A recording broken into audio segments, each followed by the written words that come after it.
So when people overseas visit Japan for the first time, one of the foods they almost always try is takoyaki, which is a fried octopus ball. For those who haven't tried it yet, it's amazing. And it's like probably one of the most famous street foods in Japan, specifically famous in Osaka. It's so popular that some people have takoyaki parties.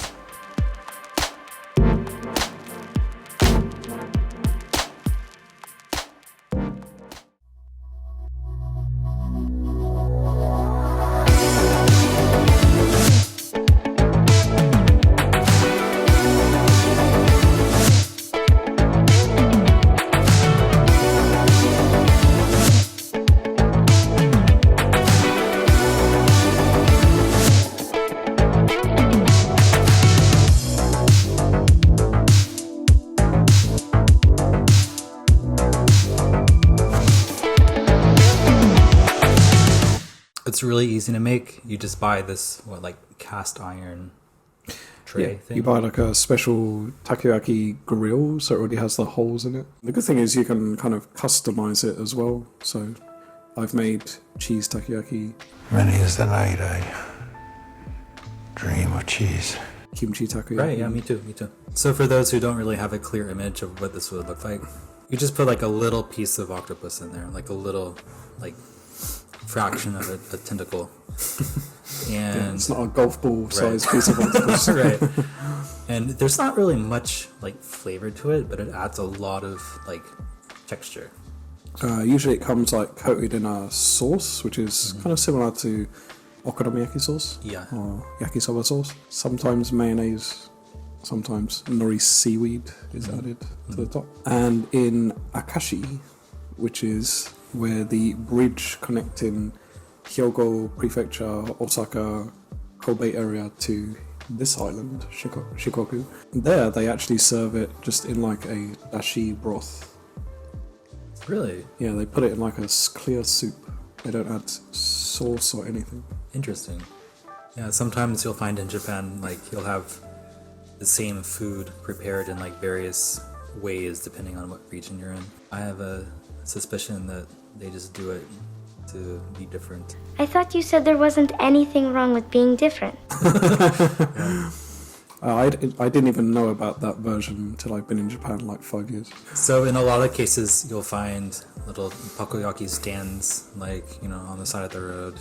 It'll either be a food stall or it'll just be a little shop somewhere. Oh, just in the back of someone's truck as well. Right, yeah. They open the boot. Mm-hmm. You just sell it out of the back of the truck sometimes. Oftentimes it's standing style, you order it and just eat it standing. However, there is one very large takoyaki chain known as Gindako, the topic of our video today. Apparently they have 500 shops in 5 countries. They started in Gunma Prefecture, not Kansai. Surprising. Yeah, this item is celebrating 25 years of their business, and it said online that the founder's dream was to open shops in Ginza and Tsukiji in Tokyo. Okay. But isn't Ginza a place known for very expensive sushi and fashion brands? Yeah, it's kind of a high-end place. So our item today specifically is not takoyaki, but it is yakisoba, right? Takoyaki aji yakisoba. Okay, so it's yakisoba with fried octopus flavoring. And judging by the cover, looks like they're tiny little balls of takoyaki or something. Interesting. In terms of flavor, I'm just imagining the takoyaki sauce. And maybe a little bit of crunchy batter. My fear is it's just gonna taste like usual yakisoba. I guess we'll find out. It smells exactly like takoyaki. It does, yeah. Yeah. It smells quite sweet. Very sweet. Life will never be better or sweeter than this. It smells like candy. Yeah, it's insane. This is... I was not expecting that. So, as you can see on top, there is the furikake, which, as I kind of predicted, looks like tempura batter or something. And there's like some seaweed and some red stuff, which maybe is some kind of seafood. It's not ginger, right? Oh, maybe, yeah. Yeah, it might be beni shoga, pickled ginger, Okay. which sometimes is added to takoyaki, but is like more often added to yakisoba, right? Right. And in the actual noodle, there is some like cabbage as well, which is a common ingredient in yakisoba. It smells really legit. Awesome. I'm excited. I think we're supposed to mix the topping into it. Whoa, that is nice. There's a nice crunch to it too. Yeah, you can definitely get the fried bits that mixed through it. The like sauce is sweet, but it still has like a bitterness from it, which you kind of get when you eat yakisoba off a teppan, off the hot plate, because it kind of caramelizes into the noodle. And slightly burns a little. Wow, that is really, really good. Wow, I love this actually. Obviously, this is going to be like a limited edition item. Yeah.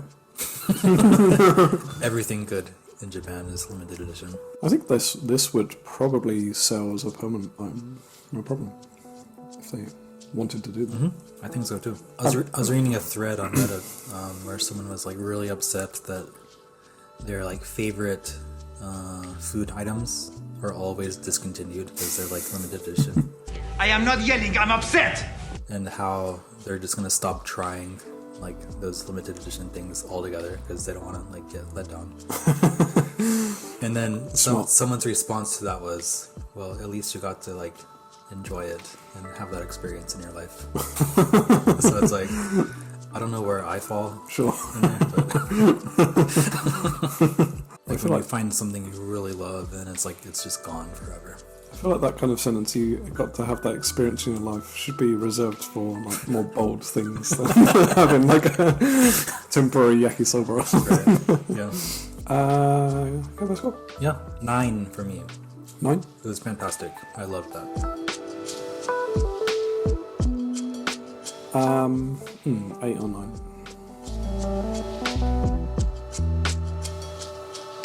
I kind of want mayonnaise on this a little bit. Dude, yeah. Mayonnaise, maybe just a little bit of takoyaki sauce as well. Just a little. Yeah. Because I like the sweetness and the bitterness, but it needs like a little creaminess to offset it. Yeah, I can see that. So like that would make it really takoyaki tasting as well. But yeah, you can always just put it on yourself, so it's not a huge criticism. So. I don't think this had any octopus in it. I don't know how they like would. Can you like dehydrate octopus? Sure. Yeah. Dehydrate anything. Yeah. I guess if they did, maybe I'd give it a 10. How much was this package? 130. That's really cheap. That's cheaper than UFO, I think. UFO is like 200, isn't it? 220 or something. I don't know. You never buy UFO. Oh, I do, but just I can't recall the price. For people who don't know, UFO is UFO. Yeah. They say it UFO here. Yeah, and it's named UFO because it's like always in this like really disc-shaped package. Yeah. I think it actually stands for something. Like UFO? Not unidentified flying object, but like stands for something else. United. I don't know. Founder of noodles. I have no idea. Obstacle to health. Yes, obstacle to health. United Fried Obstacle to Health. Yes.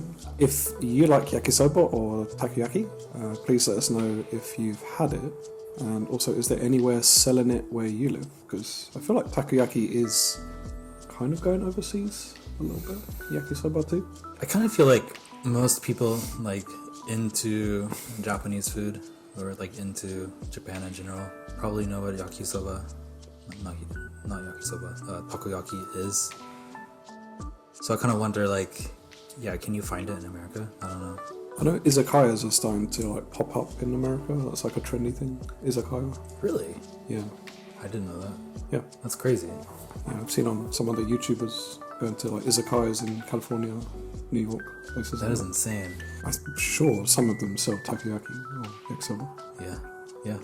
because they are like staple izakaya dishes. I'm trying to imagine what that would be like. I'm imagining like an Applebee's or like a Hooters. But, you know, Instead of octopus, just like in like little booths, like table booths, like little- closed off areas. drop a little bit of fried chicken. Well, I'm sure what the Western countries will work out how to make it really, really unhealthy. So, You just put ranch dressing on everything. ranch dressing, Yeah. cheese whiz, Yeah. deep fry the whole machine. Yes. Yeah, so anyway, please let us know if you've had it overseas. If you've had it in Japan, how did it compare?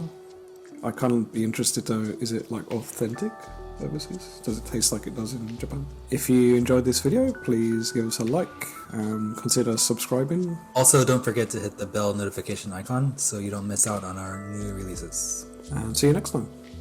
See ya. See ya.